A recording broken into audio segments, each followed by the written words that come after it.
Assalamualaikum warahmatullahi wabarakatuh. Hadirin yang saya muliakan, sungguh syariat yang Allah berikan kepada kita ini memberikan keamanan. Di antara tujuan besar yang ada pada syariat Allah Subhanahu wa taala adalah untuk memberikan amanan kepada kita dan kenyamanan, ketentraman hati kita. Bahkan keamanan itu adalah bukan hanya bersikap sementara atau dunia, akan tetapi keamanan yang sifatnya sampai kepada hari akhirat nantinya.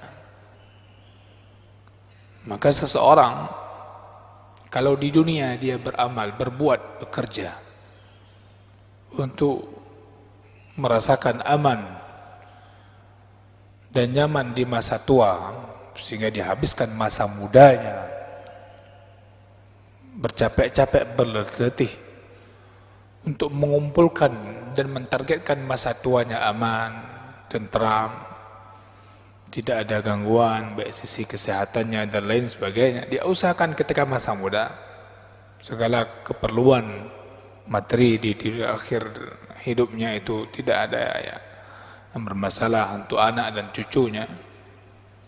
Maka sungguh orang mukmin bukan hanya berpikir dunia, dia berpikir bagaimana kehidupan akhiratnya juga lebih aman dan tentram. Jemaah yang saya muliakan, kembali kepada tadi di awal kita sampaikan betapa banyak manusia itu lupa untuk bersyukur kepada Allah Subhanahu wa taala akan nikmat-nikmat tersebut. Sebenarnya semua kenikmatan itu untuk bisa kita rasakan aman dan kebaikan-kebaikan itu bisa kita rasakan yang berbuah daripada nikmat yang Allah berikan kepada kita, itu kembali kepada kita. Tidak sedikit orang terkagum-kagum dia ketika melihat sebuah lukisan. Dia terkagum kepada lukisan. Dia terkagum pada sebuah pandangan. Namun tidak serta-merta orang tersebut ketika kagum pada sebuah lukisan dan keindahan yang dipandangnya, dia langsung mempertanyakan bagaimana orang yang membuatnya. Akan tapi dia lebih kepada fokus kepada apa yang dilihatnya saja. Dia lupa ini ada yang menciptakannya, atau kalau sebuah lukisan ini ada yang melukisnya, sehingga ini enak dipandang mata, hati pun tertarik untuk membelinya atau untuk mendapatkannya. Dia lupa bahwasanya lukisan ini lahir daripada kerja seorang manusia, atau Allah Subhanahu wa taala yang telah menciptakan alam ini ketika itu bersifat ciptaan Allah Subhanahu wa taala. Begitu juga dengan kita. Kita ini sebenarnya orang yang sedang melukis tentang kehidupan kita masing-masing. Kita ketika sedang berbicara, inilah lukisan hidup kita. Ketika sedang berbuat, inilah untuk hidup kita. Ketika sedang berpikir dan berencana, itulah yang kita rencanakan terhadap lukisan hidup kita sendiri. Kalau dalam bahasa Al-Quran Al-Karim, bahwasanya semua kita nanti akan bisa membaca akan catatan amal kita masing-masing. Maka di hari akhirat kita disuruh untuk membaca masing-masing, diberikan masing-masing pada kita catatan amal kita. Bagaimana kita melukis kehidupan ini? Maka mau lihat kita hari ini seperti apa kita berbuat, bagaimana alam ini bisa terjadi seperti hari ini, bagaimana lingkungan kita itu sangat kembali kepada kita, bagaimana kita membuatnya. Jemaah yang saya muliakan, tidak sedikit orang berusaha dengan berbagai cara yang tanpa dia berpikir dengan bijak, ingin mengubah satu keadaan lingkungan bahkan negaranya, tanpa dia berpikir bagaimana dia harus mengubah dirinya terlebih dahulu. Tidak mungkin negara ini akan baik kalau kita ini selaku warga negara tidak mengubah diri untuk menjadi lebih baik. Tidak mungkin satu lingkungan yang kita harapkan kehidupan beragamanya baik kalau kita sendiri orang beragama yang tidak berbuat dengan perbuatan-perbuatan yang dibolehkan atau yang disyariatkan oleh agama. Atau kita tidak pernah memperbaiki diri dalam memahami agama, dalam pelajari agama, dalam beramal-amal agama. Jamaah yang saya muliakan, maka sungguh nikmat aman dan nikmat nyaman yang dijanjikan oleh Islam itulah bukan hanya berkaitan dengan dunia kita, tapi berkaitan dengan akhirat kita. Maka keamanan dan kenyamanan yang pertama itu ada pada keimanan. Ada pada keimanan. Maka coba lihat kenyamanan hati, ketentraman hati. Kita dapatkan bahwasanya itu ada pada zikrullah.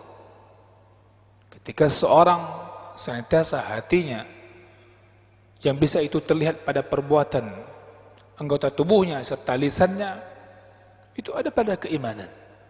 Maka orang yang beriman selalu dia merasakan nyaman dan tentram. Dia bagaimana tentram hatinya? Dengan zikrullah. Ala bi dzikrillahi tatma'innul qulub. Alladzina amanu wa tatma'innu qulubuhum bi dzikrillah.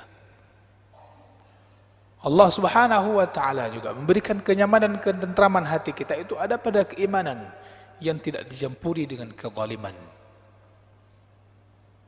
Dan di antara kezaliman yang paling besar adalah kesyirikan. Alladzina amanu wa lam yalbisu imanahum bidzulmin ulaika lahumul amnu wa hum muhtadun. Hadirin yang saya muliakan, maka di hari-hari ini di antara ciri orang beriman ketika dia merasakan sesuatu yang tidak aman di lingkungannya, di negerinya, atau yang dirasakan tidak aman oleh saudaranya kaum muslimin lainnya, maka dia senantiasa mengingatkan diri dengan mendekatkan kepada Allah Subhanahu wa taala di antara dengan cara berdoa. Karena orang beriman dia bukan hanya berpikir aman lingkungannya, tapi berpikir lebih luas. Maka kita tahu bahwasanya doa ini merupakan bukti kecintaan seorang mukmin kepada seorang yang lainnya. Maka dia berdoa kepada Allah Subhanahu wa taala. Sungguh semua kita tidak mau negeri ini dalam keadaan porak-poranda. Orang beriman tidak mau lingkungannya itu dalam keadaan rusak. Namun yang bisa dilakukan apa? Yang pertama orang beriman, apapun yang dilakukan tidak lupa berdoa kepada Allah. Ciri kita ini tidak pelit, Pak. Tidak sombong. Adalah tidak hanya mementingkan doa untuk diri saja. Kalau doa untuk diri saja, apa bedanya kita dengan orang-orang yang imannya biasa-biasa saja? Bahkan di antara bukti cara ciri seorang yang berdoa untuk dirinya saja, dia hanya berdoa untuk keuntungan dunia dia saja. Akhirat pun dia lupakan. Ketika dia beramal-amal akhirat, amalnya pun hanya untuk mendapatkan dunia.